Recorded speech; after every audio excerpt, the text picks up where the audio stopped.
So this is just a research update. I've had a chance to go into the library and I've taken out a number of books and some of the themes that I've discussed in my previous videos and that I've been thinking about in my notes have kind of guided my book selection. And I wanted to go for things that were iconic, or at least books that were heavily involved in some of this kind of Renaissance in Trinitarian theology, and some overviews. So I have picked up Moltmann, The Trinity and the Kingdom of God. I've also picked up the Cambridge Companion to the Trinity. The advantage of this is that it is fairly recent, so I think it was published 2011, so it's not too old. So that'll be a good read. Or at least some of the stuff in there should be helpful. Lacuna, God for Us. Lacuna's been appearing quite a bit in some of my reading. What does it say on the back? Extraordinary work that revitalizes theology and Christian life by recovering the early roots of Trinitarian doctrine and exploring the enduringly practical dimensions of faith in God as a community of persons. So there you go. Trinitarian theology today, though it's more like Trinitarian theology yesterday because it was published in 1995.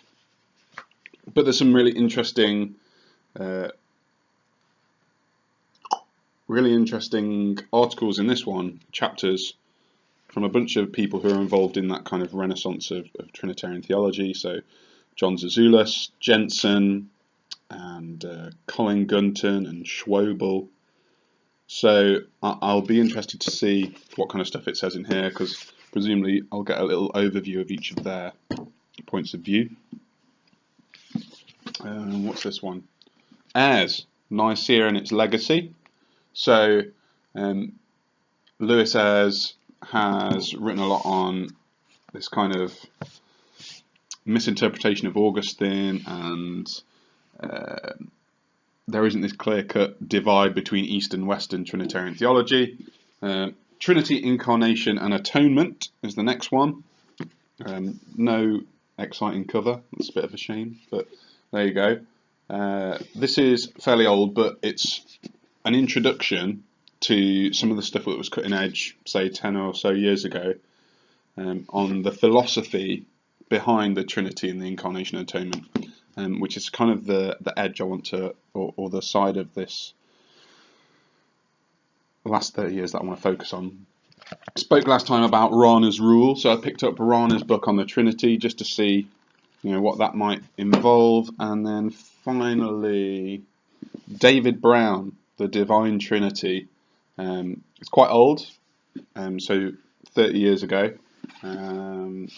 Deals a lot in continental philosophy, if I remember rightly, but I might be wrong. But this should be an interesting read because it's a kind of early philosophical and theological exploration into some of these Trinitarian themes.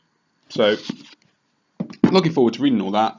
I would have thought these would give me further things to look at in terms of articles and ideas, but I'm just kind of consolidating that basic knowledge that I've got right now and looking at a way forward and how these ideas interact.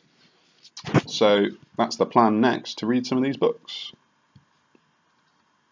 Bye-bye.